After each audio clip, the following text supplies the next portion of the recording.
Nɔvi lɔlɔtɔwo, Togo dukɔmetɔwo, evegbeselawo katã, míegado gbe na mi. Míedo gbe na mi le Aƒetɔ Yesu Kristo ƒe ŋkɔ me. Enye dzidzɔ gã aɖe nam be mía katã míaganɔ du le gaƒoƒo ya me.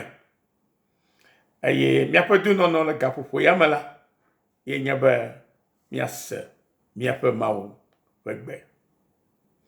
Míaƒe dunɔnɔ gaƒoƒo ya me la, ye nye be nye kpli la míase nu ɖewo gɔme le míatɔ kple míaƒe wɔla ƒe nyawo me. Nuxɔxlɔ ɖewo le mía fofo si. Enyaxɔxlɔ ɖewo le yeƒe nya me ke yewo gblɔ eye wòdze be míate ŋu ase gɔme. Ale be míaƒe vinyenye na eyama la na de blibo. Elabe nenye be menya dzilawo ƒe nuxɔxlɔwo o la, gaɖewo me la, anɔ tsaglala tsem vɔ elabe menya nu si ke alawɔ afi eye ake ɖe nuxɔxlɔ siawo ŋu. Nuxɔxlɔ siawo la, wole Mawu ƒe nya me na mi. Aƒetɔ di be miekplo alo amegbetɔ ƒomeko la ne wòakpɔ dede. Abeleke minye be Biblia gblɔ be nenye be mi menya nyateƒea o la, ala sese be miakpɔ vovo. Eya ta gblɔ be nyateƒea nyanya ye wɔna me be wokpɔna vovo. Nɔvi, edi be yeakpɔ vovoa. Xixia edze agudu. Xixia ele viviti ɖe te. Xixia edo blukɔ. Vɔ Mawu ke nye xixia katã wɔla la, eɖo ŋusẽ ɖe blukɔwo katã dzi. Eɖo ŋusẽ ɖe blukɔwo katã dzi aleke be ne nye kpli wò mitsɔ míaƒe ame ke Mawu ŋutɔ wɔ hegblẽ ɖe Mawu ŋutɔ ke ƒe kpɔkplɔ te la, ke míazɔ le eƒe kekeli nu. Míazɔ le eƒe kekeli nu. Eya ta wòle vivie be mianya eye adze si yeƒe nyateƒe nya siawo si ke nye nyaxɔxlɔ ke ye geɖe ame geɖewo metɔ nyanɛ o. Vɔ gbɔgbɔ kɔkɔe ɖeka ye ɖe fiana ame.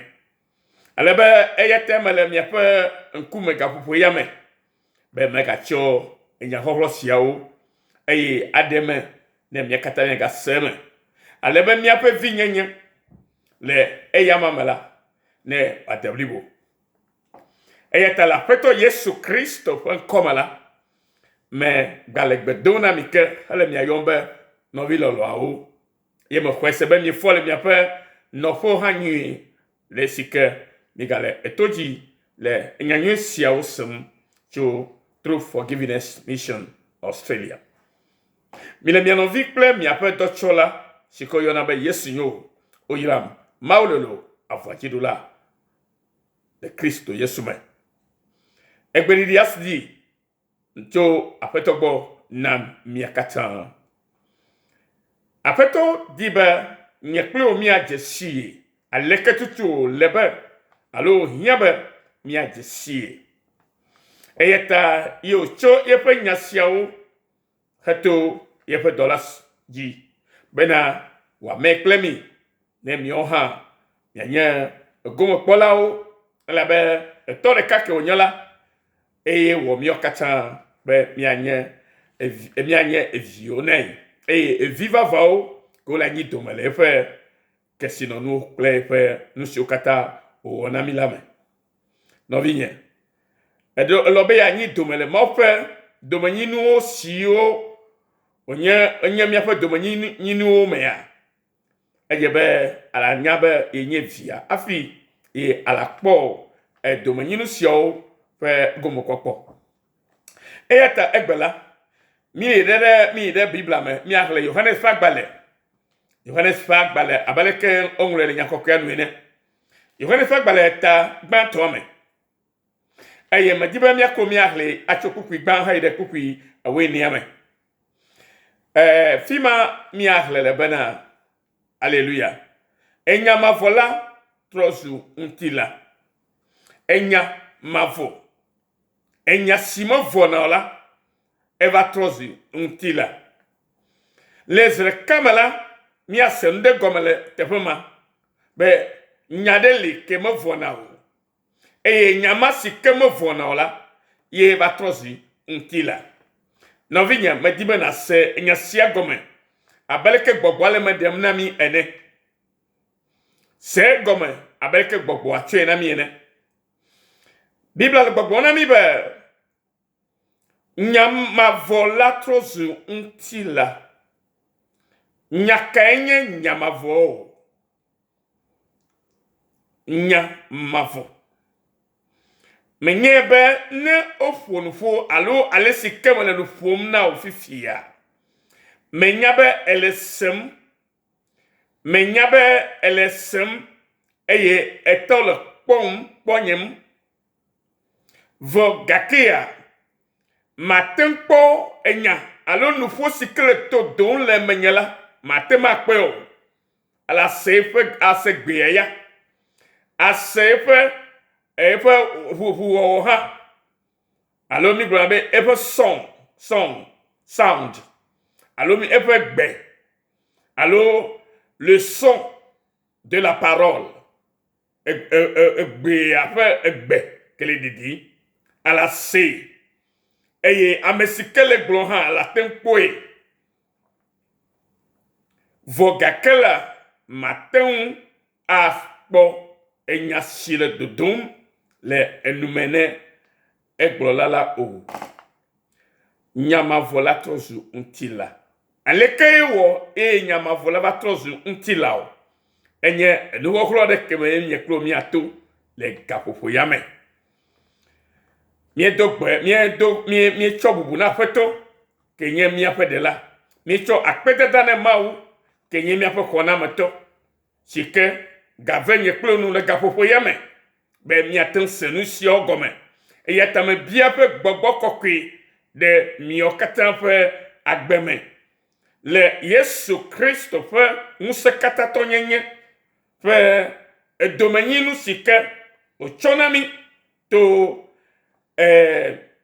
enubabla ye ya fe amanuveve fo nu na mala ye fe museme mele gbogbo kokya ekpede ye ploti ne mi atose enu si ogome alesiko jedo alléluia na mi nyala gbogbo na mi bena le gome jejiam la nyalali le gome jejiam la enyalali sike gome nye bena enyamavo sike vatrozi tilala elicho gome jejia elabe enyamavo ye onye eye bibla gbogbo be le gome jejia mela enyama kenye nyamavo la eli eye ogaibe enya la likple mawu nyamavo ala elikple mawu mido la safia comme nuit le gome la enya kenye nyamavola eli eye enya mavola elikple mawu amen eye akple mawu eli le gome me enya mavola kple mawu eli le gome me alléluia ye bibla jibana enyama kenye mawu alléluia magahli na seigneur le gomejejial mela gomejeje me enyalali enyala likple mawu nyala enye mawu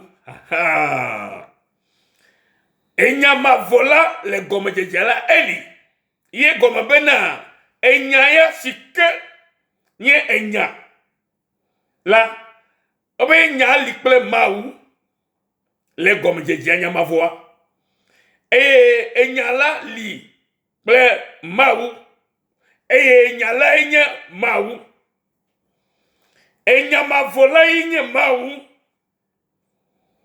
elabe eli tso mavo yi de mavo me enya ke ye matekpo la ye nye mawu enya si ke sem ne le fifia to nyenu me matekpo o vo bibla le gbogbo na bela enyama ke ye abele ke Yohanes ngulu enela ye nye nyamavo le ke li tso gomedjedzia eye enyamavo ma ye nye mawu sike gome enye be enyamavo enye mawu sike le defiance de kabena mawu enye mavo mawu yenye mavo alo mavo mawu eye mi ayone mavo mawu abelke France toyo be l'éternel Dieu éternel Dieu mavo mawu ejebe novinye na se gome fi abena le nyakpet etosio mobe le gomedjedzia nya lali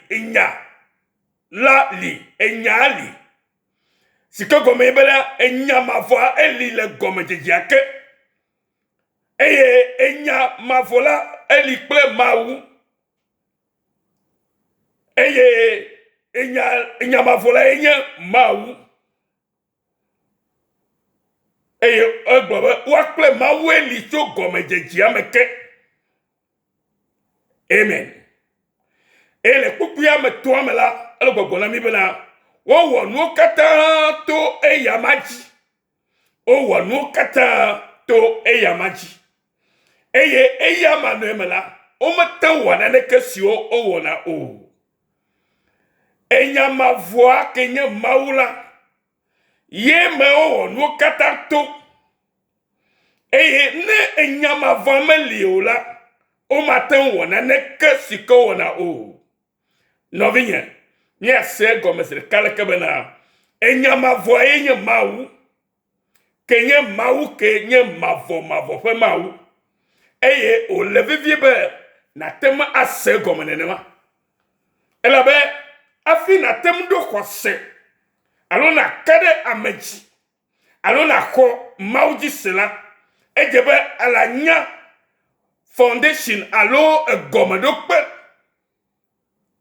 kejie aten notoro alo kejie aten tu wo khosero afi atemu a achi le khosiame hena maunyanya blibo eyeta nya science be enya hoholo ene elle sigbe secret le secret de la parole qui a été faite chair nous voyons que le enya sike va tozintila nyamavo ki va tozintila mala nous voyons de la topoma que maudibe ya defie plus eye o leve fie be novinya que dibe ya nyamaula ejebe na se le nyabe nyatefe de la fia alléluia et Jonah jibe bogo kokela ele me dena nye close ka enumaka amen eye obo eya manu emela omoto wana ne kesio o wona ho novinya enya ma voix manu emela omoto wana ne kesio o wona ho labe eya me ko no katanto enya enye gbogbo la yemo won gbogbo enye gomedjeje na nu sianu gbogbo l'esprit gbogbo enye gomedjeje na nu sianu gbogbo enye nya sike matem akpo gbogbo yo mo po agbogbo mawu enye gbogbo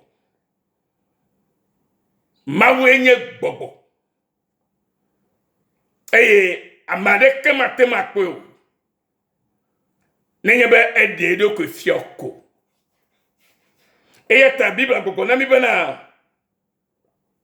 eya manu emela omo wana ne kesi o wona o ne eya melemo ne gbogbo ameliola o ma te wona ne kesi o wona o no vinya e la fima fifia enya be agbegbogore le menya agbegbogore le mo agbegbogore le mieme ne ya agbegbogbo ameliola mi ma te wona ko agbegbogbo ayenye mawu abeleke ma oponya gonami le Mose fagbale gba to amene be esike ye wo amela iso anyi ko wo amen eye be na mene tozi lu wo gbagbela mawu to gbo ye pe gbogbo kenye agbogbo la de ameme afiye oyebe ame kele agbe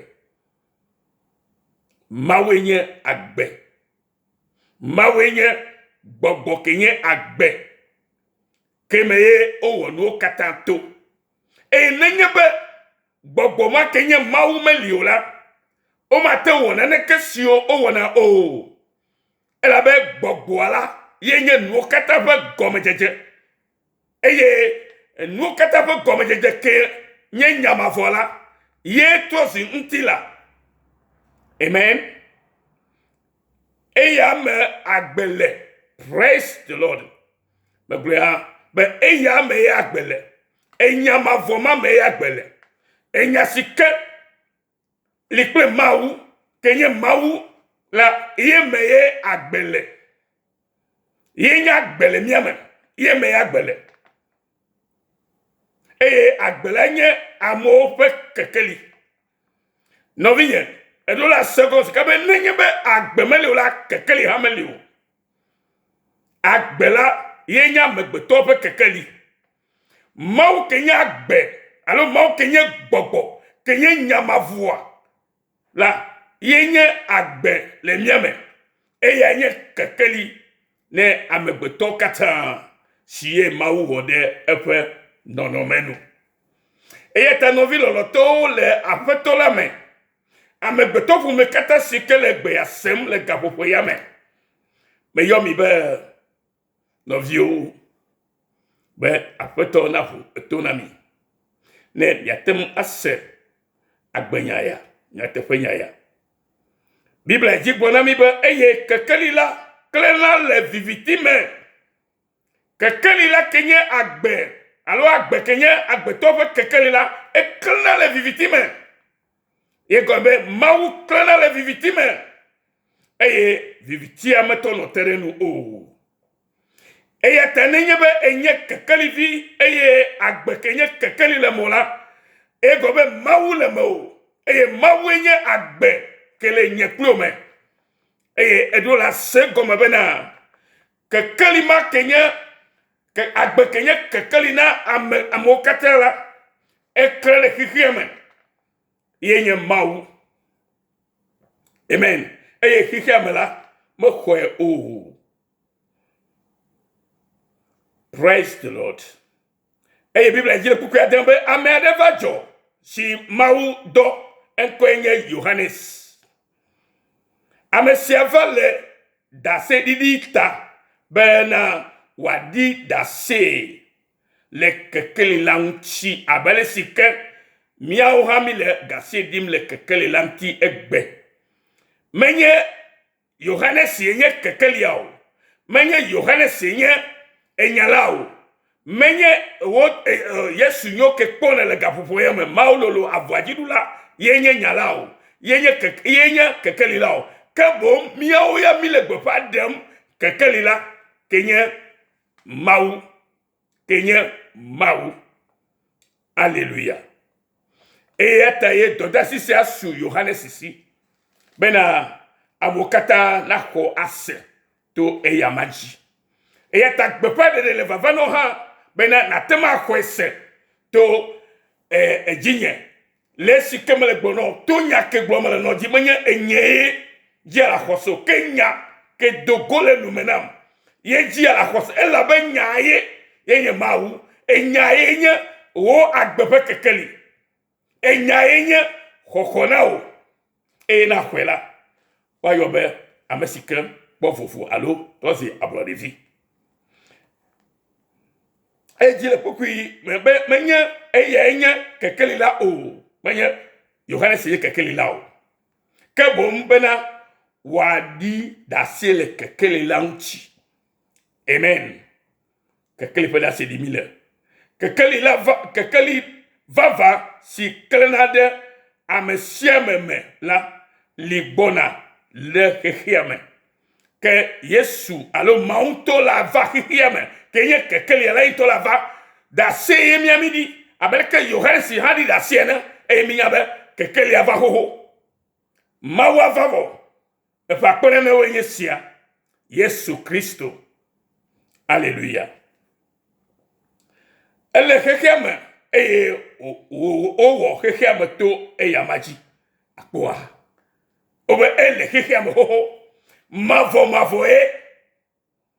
Abeke gobe inyamavo la to zuntila ma nyamavo ele hikem hoho eye o hikem to eji alabe eye ji yo hikem to eye li hoho eye ji o hikem to. Alléluia. Me ka ngumi len fo le fiya mau kenye wala ne nusiagu ke menye klu ye penya yesia. Alléluia. Kukui ame were kia globe. Be kukui ame globe. Elle hekiame eye owo hekiame to eyamaji. Eye hekiame me jesi o aha. Hekiame owo ye wo hekiame. Eye ji o to hekiame bo hekiame o hekiame jo. Kake hekiame me jesi o. Dovi ejesi apetwa. Ejesi hekiame po wala. Ejesi wo agbeya. Kele mawa. Mau. Ejesi mawa. Erebe ajesi lekia. Alléluia. Que amen gede alesinu kwela. Oh, alléluia. Biba gobe eva ye ntoto ogbo. Que ame que omokwe o. Eva ye ntoto ogbo. Miame ko into wo de into fo no no. Miame si onya ye fanu owo. Eva mi agbo kaka mi makwe. Ame gerogbe. Ma o kenya agbe na o la nukata la gbe do. E yo vagbe ya de do ke fio lenti la men. E bi ago eva yi toto bo mi awo nyi toto la be mi awo ewo. De fo no no. Kaka amogbo ma ho. Que bi va amesie que amesiame. Allez nous kwesela. Ona musawo bana. Ona trozi mau pavio. Oh, alléluia. Ona musawo bana. Ona trozi mau pavio. Hey! No vigne. Lo ona na musawo bana na trozu mau pavi egbeya. Elle yama sema. Elle gbogbo pe Adam dede kele dede no le sema. Be ame alesinu kwese. La ona muso bana ona tosi maufezio. No vigne. Yama vo tosi tila. Eva miakbo. Eva chopa gbede miata. Yesu Kristo yo yone abe eviene maweva abe viene. Alléluia.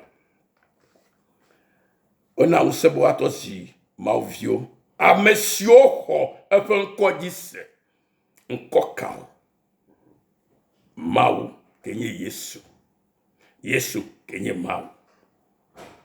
Alléluia. Amesio o mechicho opu alo nti la fe lolonu alocho onchu fe lolonu me o kebon oji ocho mau jifo alo mau me menye efu kemia no fo mia to do fo a menye fe nono maye yo grobe jiji kia na sumia silo kebo mau to fe lolonu fe jiji ke ya la khose eye wa tro na unso na to si mon villa ye gbom le fia mia no mia to jimi gakala menye wo cho agbede mia mo ye besigbo la jiola menyeo maopo nukunuwe. Hallelujah. Hallelujah. Kebo maopo lolo nuwe echo jifo echo maopo lolo nu. E nyala trozu ntila eyo ono anyi le mia dome. Nyala trozu ntila zo. Yenye Yesu ki va miago. Mau ke nye gomejejia. Ke nye gbogbola. Eva azole ntila me. E nyala va trozu ntila eyo va miago la gbenyigba eji. Ye mi yobe evi Yesu. Ye eva le vi mononome. To Maria ji. Menye Maria pe vi yo. Eto eji va e. Elle avait qu'à na jivila fona odo wanka onyu kple soe de na so. Eye nyonu kple nchu de na yo jina vi. Vo Yesu to era menye nenema yo. Hallelujah. Que bon mauto ya divai. Elle avait enya Maria hoho. Ye wo Maria, ye wo nyeklo. Afi wa to ya jiva. Menye Maria we evi alesike ojia evito nyonu kple nchu meto yo. Eto divai la be eli hoho obe mavo yenye enyamavo nyamavo va to sitila yenye mili yobe apoto Yesu Kristo no vilolo to ejebe mi asenya si ogoma enyala trozu ntila eye ono anyi le mia dome mi kpo efe nti kokwe abe tenuvisi ojicho fofo la gbo la fe nti kokwe ene amenuveve ple nyatefe yefun.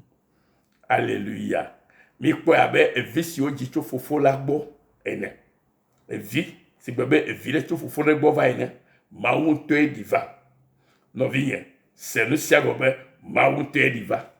Mawu to ediva. Eye ochede chok edo ko cho ovi. Ebe mi kpo si bebe evi de nous visi quelque chose fofo agbo va ene. Alléluia. Nenemi bouima. Nenema keye non moment mo bleu o defia milema. Be evi. Ma o peut viva. E cho fofo agbo va e. Voye tenye mawa. Ma o keye gbogboa. E va wonti la so. Be va miam be to ke o wori pe non mo la. Ya va mi agbo. Ne mi atoma adojesi. Mi adoko le non me ke si me mi je. Nya nouveau pe non we mi atotorenti na konami lentilame eye wabuchinami le gbogome. Alléluia. Ta me dit ben enseignant comme c'est ça le secret de la parole qui a été faite chair. Et nous allons continuer dans nos prochaines émissions. Que le Seigneur vous bénisse. Gloire au Seigneur. On est yami. Mais Seigneur nous vient encore encore. Ye apoto bateau cho enyanyo sionami le egbepen kekem ma on irami kemya gobe eizade mawu la djina mi adomotor siade mawu la denusia gbogbo la denusia gobe mi adomotor siade we mi to segoma alesike ojero le Yesu fon komolo irami kaka kemya gobe eizade amen.